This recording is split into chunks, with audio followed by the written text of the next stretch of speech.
कलापथी या विचित्र गावात रोहन आणि कविता या तरुण जोडप्याने आपल्या प्रेमाने परंपरेला झुगारण्याचे धाडस केले.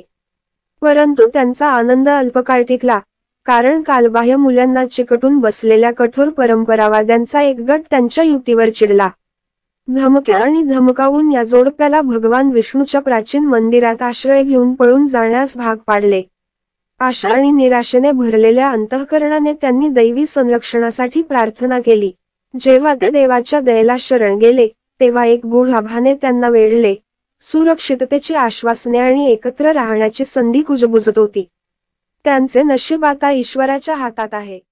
या जोडप्याने प्रार्थना करताच भगवान विष्णू त्याच्या निर्भय वैष्णव योद्ध्यांनी वेढलेले स्वर्गातून खाली आले. त्याच्या दैवी डिस्कसने त्याने रोहन आणि कविताभोवती संरक्षणाची ढाल तयार करून संतप्त जमावाला दूर केले. योद्ध्यांनी त्यांच्या चमकणाऱ्या तलवारी आणि ढालींनी हल्लेखोरांना रोखून एक मोठा अडथळा निर्माण केला. प्रतिगामी गटाच्या नेत्याने द्वेष आणि अहंकाराने तेज, अपमान आणि शाप फेकले, परंतु भगवान विष्णूच्या सामर्थ्याने त्यांना शक्तिहीन केले. देवाच्या उपस्थितीने मंदिर उजळले. त्या जोडप्यावर एक उबदार चमक आली, ज्यांना दैवी हस्तक्षेपामुळे त्यांचे प्रेम आणि वचनबद्धता बळकट वाटली.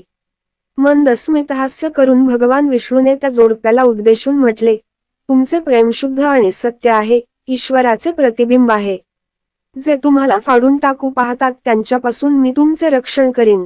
देवाच्या सावध नजरेखाली रोहन आणि कविता यांचा विवाह पवित्र समारंभात झाला.